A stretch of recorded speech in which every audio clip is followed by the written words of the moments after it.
We're going to look at the transfer rumours of the day. Will Pugh has stuck around. We were talking West Ham just now, Graham Potter, and a lovely tease by Charlie just before the break. Lovely, Marcus Rashford for West Ham. I would imagine if you're a Ruben Amorim, you don't want Marcus Rashford in your hair in the same league, and people saying you've made a big mistake.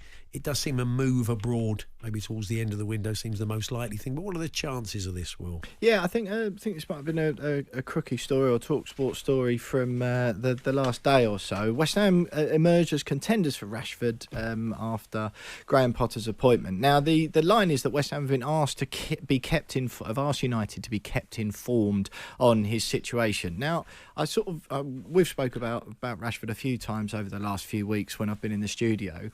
And I come back to the same point. He earns £325,000 a week. The two highest earners at West Ham are Jared Bowen and Lucas Paqueta on £150,000 a week. Right. West Ham aren't going to break that structure. Not saying that they wouldn't be able to offer him a deal there or thereabouts, but Jared Bowen and less so Paqueta, but certainly Bowen commands a greater salary than Rashford on current form. So that still leaves £175,000 a week for Manchester United to cover on the considerable length of time that's left on that deal. And if you also look, I don't tactically think he particularly fits into a Graham Potter team. If you look at the style of play he played at Brighton, you had a lot of, even when he did play wide players with four at the back, they were kind of the more Solly March, Pascal Gross, inverted kind of wide players, as I call them. Or he played five at the back with Cucurella as one of the wing backs and then a bit tighter further up the pitch. I think an Italy move. Martin Blackburn, our Northwest correspondent, wrote yesterday that AC Milan could be a likely option,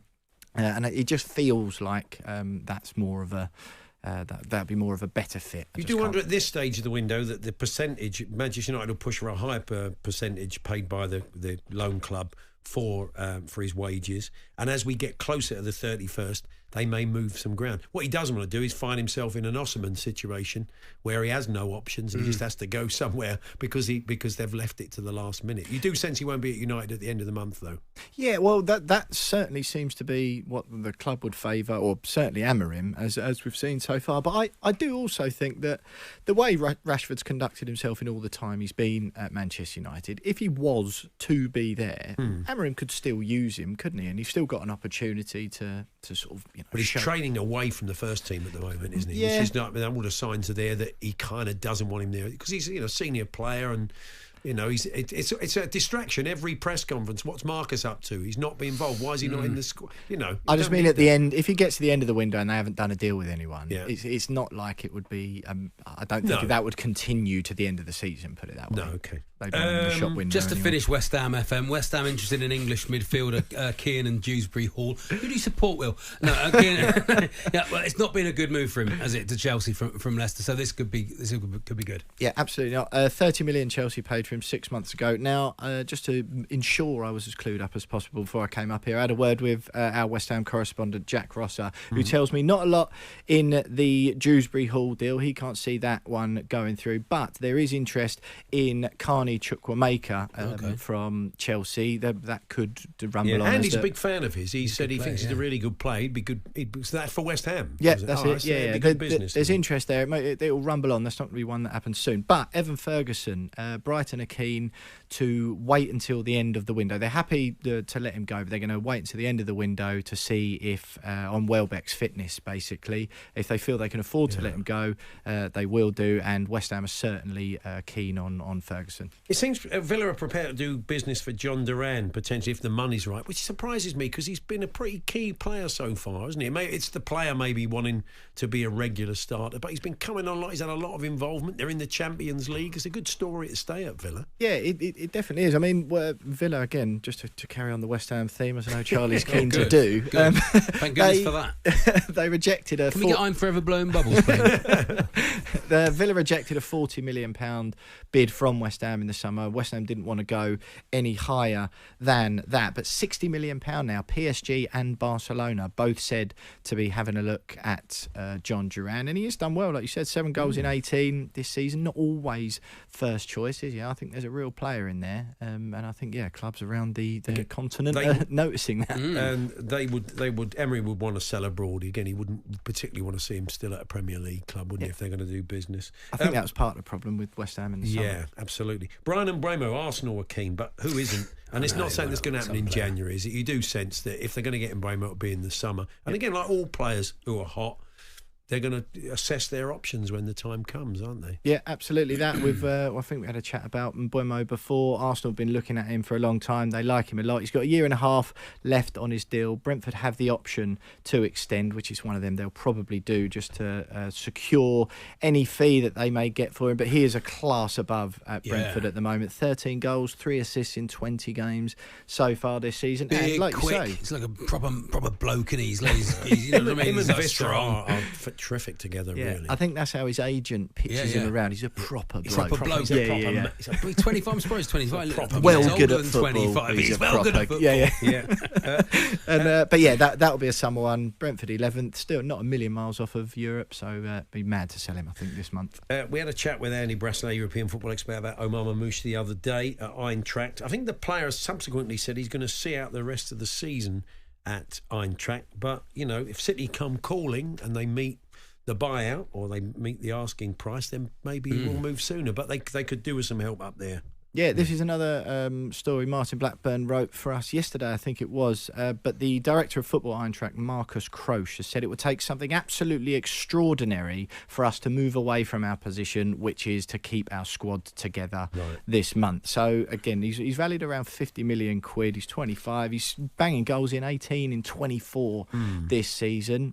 So, he's catching the attention, rightfully so. Arsenal are also having a look. But, yeah, it's I can't see that one happening this month. But City are hoping to seal a deal for Uzbekistan defender, centre-back from Lens, Abdu Kodir Kusanov, £30 million. Yeah. He's, again, a few teams have been looking at him around Europe. He's highly rated. So we'll see if City manage to pull that off. Manchester United, finally. Amid Diallo signed a new deal, hasn't he? Or I think he's agreed terms. The Kirby Mainu, you kind of sense They're just posturing and sorting out the best deal. He's not back the first offer. That's normal. Doesn't mean he's going, does it? No, quite. Then Amad Diallo should sign this week. Yeah. And Garnacho, though, I mean, I still think there's a player there, and I still think it's a player Amorim could tease out. A really good player. So there've been some talk about... A lot of clubs would take Garnacho, Well, a lot of talk about Atletico Atletico Madrid. I mean, ideally, I'm sure a lot of United fans would like to see him stay and be part of the future. Yeah, all the United fans I talk to, I don't hear any outward or too much outward criticism. There's some sort of suggested rooms for improvement. But we know maybe. Amorim had an issue, didn't he? He kind of singled him and Rashford out around a couple of things when he first got in there. Yeah, quite. But I don't think that necessarily spells the end for him. He's certainly seen him be more involved than Rashford since that incident, haven't we? But his contract runs until 2028. He's only 20. He's shown some real signs of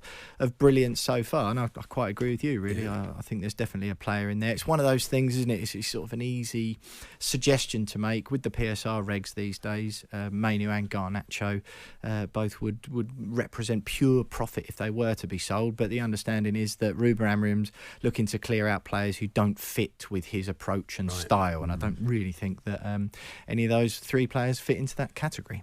We didn't get a lot of stuff on the porridge equivalent. No, not a lot. Only Bill, the City fan, who says Bruno Fernandes has horrible lives. Oh, very nice. Making his Bugs Bunny money bank in the Paul workshop. from Wakefield says, is Tony Cottee reading the news?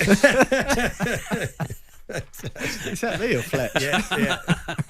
Thank you very much, Will. It's a pleasure. Thanks for popping in. We'll catch up with you next week. And thanks for the on West Ham chat. FM. Yeah, West Ham FM. It's like the in-house Bubbles radio FM. station. Yeah. Coming up next... Are you forever blowing bubbles? We'll take you back to the 1973 season. Yeah, that's right. Fantastic. So there we are. talksport.com/H&J. No, it's not. Just talksport.com /transfers, I believe. Oh, yeah. All the information's there, all the done deals, all the breaking news. Alex Crook, of course, told you literally a whole 48 hours before West Ham made it official that Julian Lopetegui was toast. And, I mean, it was pretty shameful. But just a quick one on that. I mean, did you feel... there was a bit of sympathy, I think, for Lopetegui at the end, wasn't it? The way that last 48 hours unfolded. There was a bit. I personally don't think it's quite as bad as it's being made out. I think West Ham were obviously just trying to make it as clean of a transition as possible. Yeah. They would have got grief if it was one of those, oh, you had no one lined up, you just sacked him with no one lined up. They would have got grief for that. Bit damned if they do, damned if they don't. But the only thing, I think, when these sort of images came out, which incidentally were the images we all saw, were after Leicester with Stuyton and Potter. I think when it becomes so painfully obvious, maybe you should just get rid of him then and sack him. Making him take training's probably a little bit unfair. But I can imagine that was his choice, because you want to go, I did my contract, I'll take my money. He's not going to walk away, is he? No, quite, and exactly, he will have needed the payoff. Couple of awkward training sessions, which it's not ideal, but I don't think it's bring bad games in, lads. Wear your own clothes. Yeah. Non-uniform day. The touchline going, come on, lads. Will's just going to watch a video today.